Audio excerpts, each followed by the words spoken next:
इसीलिए कहते हैं कि कश्मीर बनेगा पाकिस्तान। वो पाकिस्तान की शहरग है और रहेगी। यहाँ बैठकर जिस तरह के लेक्चर हमें सुनाए जाते हैं, खुदारा अंडरमाइन ना करें आप इस पार्लियामेंट को, अंडरमाइन ना करें इस पार्लियामेंट की हैसियत को, इसकी वक़्त को।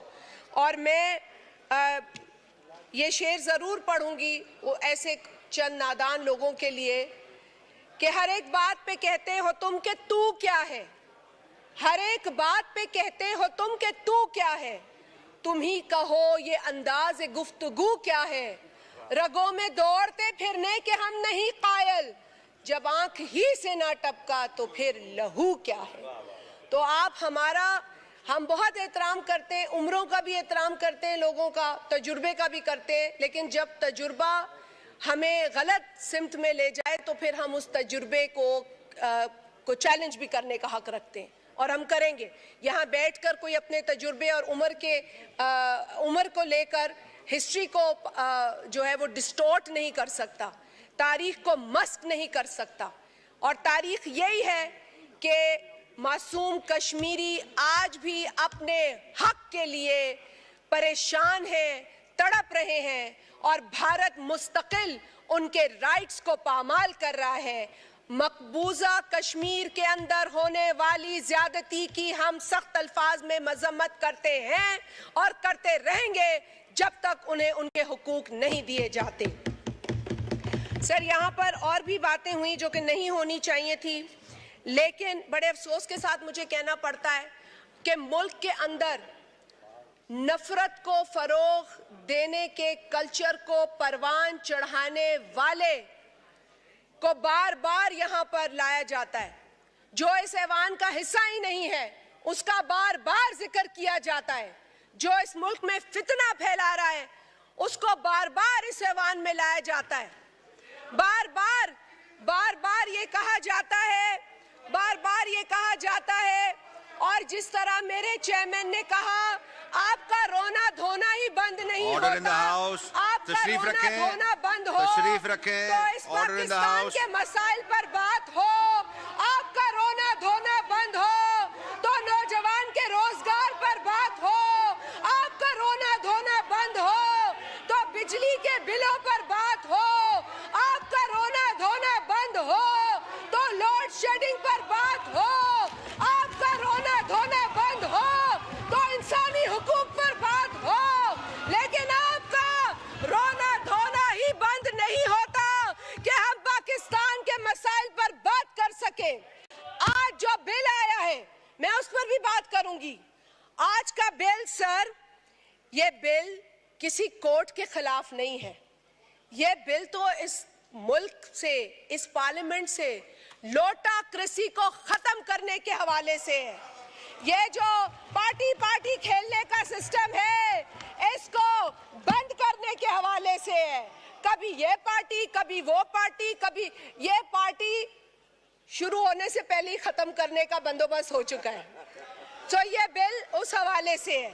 अगर इस बिल को अंग्रेजी का मतन, किसी को अंग्रेजी का सर या तर्जुमे, लॉस्ट इन ट्रांसलेशन भी बहुत होता है, तो अगर कोई तर्जुमे में कहीं गुम हो चुका है तो उर्दू भी पढ़ ले और अंग्रेजी भी पढ़ ले। इस बिल के अंदर पार्टी लॉयल्टी को इंश्योर किया जा रहा है। पार्टी लॉयल्टी को इंश्योर करना कहाँ गलत है? ये किस मुआशरे में गलत है? ये किस पार्लियामेंट में गलत है? ये तासुर देना कि ये अदालती ऑर्डर का कोई कॉन्फ्रंटेशन है, it is absolutely wrong. No court has the right to make laws. It is only the parliament's prerogative to make laws, to do legislation. No court can rewrite the constitution. No court can write a new law for us. The parliament will do that and the court accepts it. तो यहाँ पे ना आप court की नुमाइंदगी करें, और पहले तो आप एक और इदारे के भी बहुत बड़े नुमाइंदे थे, उसकी भी आपने अब तौबा कर ली है शायद, आपने तौबा कर ली है शायद, लेकिन आप उसके भी स्पोक्स पर्सन थे। हमें पता है, हम जानते हैं कि वो प्रेस कॉन्फ्रेंस बाद में करते थे, आप उनसे पहले करते थे। और आप तो नैब के भी बहुत बड़े स्पोक्स पर्सन सुन रहे हैं। नैब के भी लोग बाद में आते थे, नैब के बिहाफ पे आप लोग पहले बात करते थे। तो हमें ना बताएं कि हम इस माजी से वाकिफ हैं। बात यहाँ पे उम्रों की भी हुई है सर। अब उम्रों की बात पे थोड़ा आ जाए सर, ये बहुत ही मैं समझती हूँ कि दिस वाज क्वाइट इनअप्रोप्रिएट। हमने तो नहीं कहा कि जो इस मुल्क में नफरत तकसीम फैला रहा है उसको अपनी उम्र का लिहाज करना चाहिए, उसको ही रिटायर होना चाहिए, उसको ही तौबा करनी चाहिए। लेकिन आप जो है, और अब मैं तो भाई बोलना भी नहीं चाहती 70 से ऊपर कौन है और 75 को कौन पहुंच गया, तो बोलना भी नहीं चाहती थी ये बातें। लेकिन 70-75 की उम्रों पर पहुंचकर अगर आप कहें कि आप नौजवानों की नुमाइंदगी कर रहे हैं, तो मेरा ख्याल है ये ज्यादती है, ये बहुत बड़ी ज्यादती है, खुद के साथ भी और उस नौजवान के साथ भी जिसके आप नुमाइंदा नहीं है। आप अगर उस नौजवान के नुमाइंदा होते तो लोगों को ट्रक की बत्ती के पीछे नहीं लगाते। आपने इस मुल्क के अवाम को ट्रक की बत्ती, 1 करोड़ नौकरियां देंगे, 50 लाख घर बनाएंगे। आपने जो चूरन बेचा, आज आप उस चूरन पर बात भी नहीं करते। आज आप बोलते भी नहीं है कि ये चूरन हम बेच रहे थे, हमने 1 करोड़। आपने अपने केपी में, जहां आप कहते हैं ना जी हमारी हुकूमत है, क्योंकि सिंध के लिए तो जो आपके लीडर की बातें थी ना वो काबिले मजम्मत और काबिले अफसोस है। लेकिन आप जो केपी की बात करते थे ना, वहां आप यूनिवर्सिटीज का फंड कम कर रहे हैं, आप वहां यूनिवर्सिटीज के फंड को काट रहे हैं। आप मुझे बताएं क्या केपी में स्टूडेंट्स को तालीम हासिल करने का हक नहीं है? आपने खैबर पख्तूनख्वा का जो हशर किया है, अल्लाह ना करे कि कभी आपको मौका मिले, क्योंकि आपने पाकिस्तान के साथ भी यही करना है। और आज जो आप पाकिस्तान के साथ कर रहे हैं, ये जो आपने नया तरीका, ये ट्रोल का तरीका लगाया हुआ है, ये जो आपने डिजिटल टेररिज्म किया हुआ है, इसकी भी आपने हदें पार कर दी है। खैर से ये जो आपने डिजिटल टेररिज्म, ना किसी की पगड़ी छोड़ी, ना किसी का दुपट्टा छोड़ा, ना किसी की चादर छोड़ी। आप लोग समझते हैं कि ये डिजिटल टेररिज्म हम बर्दाश्त करेंगे? अब हम बर्दाश्त नहीं करेंगे। ये मुल्क मुतहम्मिल नहीं है तकसीम का, ये मुल्क मुतहम्मिल नहीं है नफरत का। पाकिस्तान के मसाइल उस एक आदमी से बहुत बड़े हैं जिसका रोना रोज रोते हो तुम लोग। बहुत बड़े हमारे मसाइल। मेरी औलाद मुझसे पूछती है, मेरी बस करो, ये दहशतगर्दी नहीं चलेगी। मैं खातून हूँ, एहतराम करो, बैठो। बड़े खवातीन का एहतराम सिखा रहे थे, बैठो और सुनो। अब सुनो इस मुल्क को क्या चाहिए? इस मुल्क को रोजगार चाहिए, इस मुल्क को बिजली चाहिए, इस मुल्क को गुर्बत से निजात चाहिए, इस मुल्क की माँ को अपने बच्चों का मुस्तकबिल बेहतर करना है। वो आपके उमर रसीदा चेयरमैन की आसाइशों पे नहीं बात करनी हमें। उसको फ्रिज दे दो, उसको मुर्गी दे दो, उसको एसी दे दो, उसको ट्रेडमिल दे दो, उसको हर चीज दे दो और पाकिस्तान की आवाम को भूखा मरने दो। उसको सब कुछ दे दो और पाकिस्तान की आवाम को भूखा मारो। आपने हद कर दी है ढिठाई की। आप लोग ये जो बैनर, ये जो आप थोबड़े लेकर आ जाते हैं रोज यहाँ पर, ये जो रोज आप लोग लेकर आ जाते हैं, इससे पाकिस्तान की गरीब आवाम का पेट नहीं भर रहा, इससे हमारे बिजली के बिल नहीं भर रहे, इससे हमारे नौजवान को नौकरियां नहीं मिल रही है। तालीम चाहिए हमारे बच्चों को। हमारे बच्चे हमसे पूछते हैं कि आप रोजगार पे बात क्यों नहीं करते? ये एक ही आदमी के पीछे पूरा पाकिस्तान क्यों ख्वार करते ये लोग? आप लोगों को एहसास होना चाहिए। आज कश्मीर पे बात हो रही थी,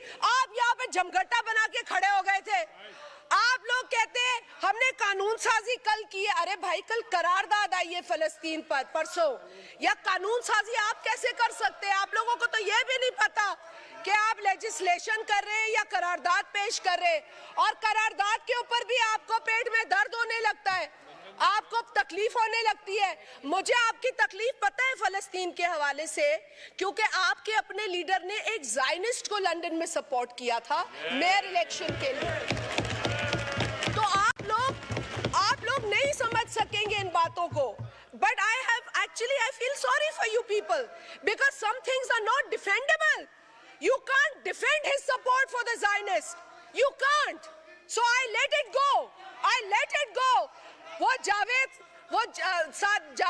सादिक जावेद बता चुका है, वो अपने कंसर्न एक्सप्रेस कर चुका है अपने इलेक्शन में, और वो अपनी तकलीफ का भी इजहार कर चुका है when your leader did not support him as a Muslim Pakistani candidate. वो बता चुका है. So sir, with all honesty, यहाँ सिर्फ लेक्चरबाजी नहीं होनी चाहिए, यहाँ पर अवाम के मसलों पर बात भी होनी चाहिए और एक दूसरे का साथ भी देना चाहिए। पीपल्स पार्टी इस वक्त इस पाकिस्तान के अंदर जो मसाइल हैं, जो अवाम को दरपेश मसाइल हैं, उसको लेकर परेशान है, वरना हम भी किसी के नखरे बर्दाश्त नहीं करते। हम सिर्फ पाकिस्तान की सालमियत, पाकिस्तान में इस्तेहकाम, पाकिस्तान में अमन के हामी हैं, और हम हर कीमत अदा करेंगे पाकिस्तान के अंदर स्टेबिलिटी को कायम रखने के लिए। हम आप लोगों की तरह हम खुद गर्ज नहीं हैं, हम नहीं हैं खुद गर्ज, और हम साबित कर रहे हैं, करते रहेंगे। लेकिन आप लोगों को भी होश के नाखून लेने चाहिए, आप लोगों को भी पाकिस्तान का सोचना चाहिए। अमेरिका की कांग्रेस में पाकिस्तान में मुदाखलत की रेजोल्यूशन आती है तो आप लोग खुश होते हैं, और रेजोल्यूशन कौन लाता है? जो इजराइल का सबसे बड़ा सपोर्टर है। रेजोल्यूशन कौन लाता है? जिसने कई बिल पास किए इजराइल को वेपनाइज करने के, और आप यहाँ खुश होते हैं कि ओ हो वो इजराइल का सपोर्टर जो है कांग्रेसमैन, उसने हमारे लिए वहां पे बात की, उसने बात की, पाकिस्तान में मुदाखलत की, और आपने उसे वेलकम किया। I say it's a shame that you have done this. Pakistan Peoples Party को इन्हीं अदालतों से बदतरीन फैसले मिले, शहीद जुल्फिकार अली भुट्टो को फांसी लगाई गई, लेकिन एक भी कारकुन ने किसी पर हमला नहीं किया। खुद को आग लगाई हमारे कारकुनों ने, खुद को जलाया, लेकिन आपने 9 मई को पूरे पाकिस्तान को तंग कर दिया। आपने वो हरकतें की है जो आज तारीख का हिस्सा भी है, और हमारी नस्लें याद भी रखेंगी कि 9 मई को जो दहशतगर्दी इस मुल्क में हुई, अब आप अपना दामन झाड़ रहे हैं, अब आप कहते हैं वो तो हम में से थे ही नहीं। तो भाई अगर आप में से नहीं थे तो तौबा करो, उठ के माफी मांगो। आपने आज तक माफी तो मांगी नहीं, आप तो आज तक यही नहीं, मतलब ये आप जरूर कहते हैं कि हमारा उनसे ताल्लुक नहीं है।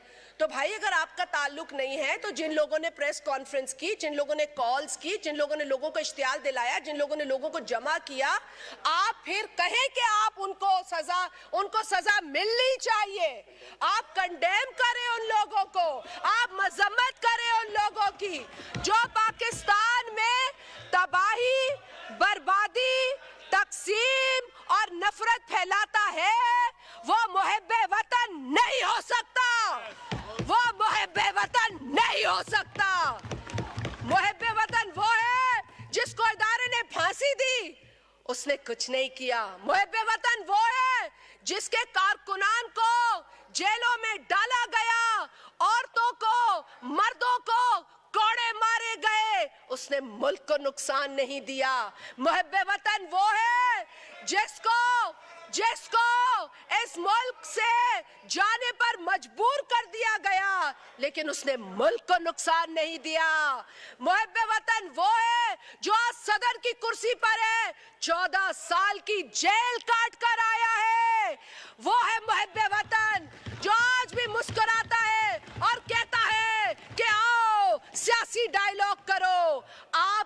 आज भी बड़ी बातें कर रहे हैं जेलों की।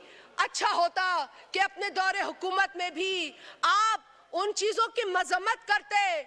जब फरियाल टालपुर साहिबा को ईद की एक चांद रात पर ले जाया गया था जेल, तो आप उठ के मजम्मत करते। आप मजम्मत करते जब मेरी बहनों को नैब अदालत के बाहर उठाकर पुलिस मोबाइल में डाला गया। आप मजम्मत करते, आप मजम्मत करते। तो आज मैं भी कहती कि आप हक और सच की बात करते हैं, आप सेलेक्टिव बात करते हैं। आप जिस तरह की सिलेक्टेड हुकूमत है, उसी तरह के सिलेक्टेड लोग हैं, उसी तरह की सिलेक्टेड अपोजिशन बात नहीं करना चाहती तो हम एजेंड कर देंगे। आप तशरीफ रखें, आपको मौका मिल रहेगा, आपको अपोजिशन को मौका मिलेगा अपना व्यू कर बात करें। आप चेयर को डिक्टेट ना करें, ना इस तरह नहीं होगा। वालों ने भी तौबा कर ली। आप लोग ऐसा टोला है जिसको लाने वाले भी परेशान हैं। अब वो कहते हैं कि इनसे पाकिस्तान को पनाह चाहिए। आपसे वाकई पाकिस्तान को पनाह चाहिए, क्योंकि आपसे पनाह मिलेगी तो पाकिस्तान तरक्की करेगा। आप लोगों की जो सोच है वो इंतशार पसंदाना है, नफरत आमेज है। और आप लोग इस मुल्क में जो बीज एक डिक्टेटर ने बोए थे नफरत के, उसको परवान चढ़ा रहे हैं।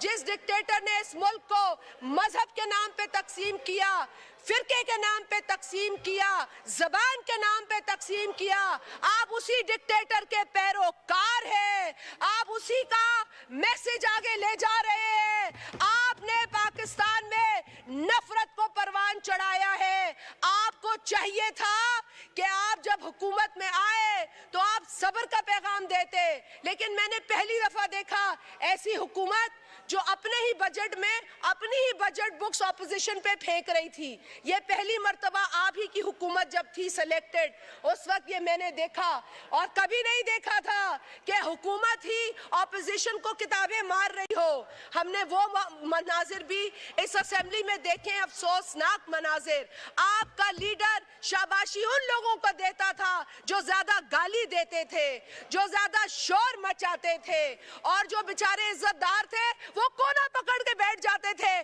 क्योंकि उन्होंने घर से ये तरबियत हासिल नहीं की थी। लेकिन आपका लीडर उनको कहता था कि गाली दो, जितनी बड़ी गाली दोगे उतनी बड़ी शाबाशी मिलेगी। ये आपका और उतना बड़ा ओहदा मिलेगा। आपके अंदर की कहानियां आप सारी पता है हमें, ऐसी बात नहीं है, सारी कहानियां अंदर की बाहर आ चुकी हैं। लेकिन उस वक्त अभी भी आप बहुत टाइम है, वैसे हमें इतनी गंदी कहानियां सुननी भी नहीं है।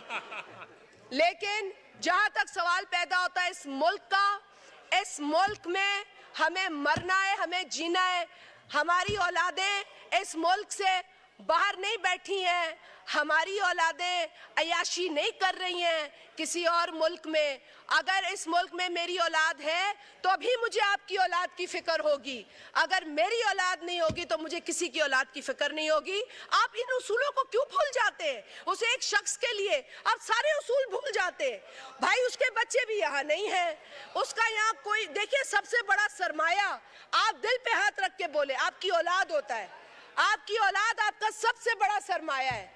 जब आप अपने बच्चों को इस मैदान में नहीं उतारते तो आप दूसरों के बच्चों का सर मांगते हैं, दूसरों के बच्चों की जिंदगियां मांगते हैं, दूसरों के बच्चों के आप कुर्बानियां मांगते हैं। मेरा ख्याल है इस तरह की सेल्फिश पॉलिटिक्स इस मुल्क में खत्म होनी चाहिए। जिसने इस तरह की सियासत की है, पहले भी की थी, लोगों ने कहा था कि फ्रिज बेचो, टीवी बेचो, हथियार लो, मतलब जितनी नफरत फैलाई गई है, जितनी नफरत इस मुल्क में फैलाई गई है, जितनी नफरत इस मुल्क में फैलाई गई है और जिसने ये मनूसियत फैलाई है उसका अंजाम बुरा हुआ है। हमने ये देखा है, माजी में देखा है और हम आज भी देख रहे हैं। एक खोखले नारे, ये खोखले नारे, अब आप भी इसमें यकीन नहीं रखते। अभी ये 2-4 नारे लगाओगे, वो जो जेल में बैठा हुआ आपका बुजुर्ग है वो देखेगा, शाबाशी देगा। मैं समझ सकती हूँ कि आपकी नौकरी जो है बहुत जरूरी है, लेकिन आपकी पहली नौकरी इस मुल्क के लिए होनी चाहिए। आपकी पहली नौकरी दूसरी इस वतन अजीज के लिए होनी चाहिए। उस एक घमंडी को आप खुश करने के लिए बार बार यह नारे लगाते हैं, जो खड़ा होता है पाकिस्तान जिंदाबाद और फिर दूसरा फितना जिंदाबाद। क्यों भाई, क्यों फितना जिंदाबाद? ये मुल्क जिंदाबाद, इस मुल्क का अमन जिंदाबाद, इस मुल्क की खुशहाली जिंदाबाद, इस मुल्क का नौजवान जिंदाबाद।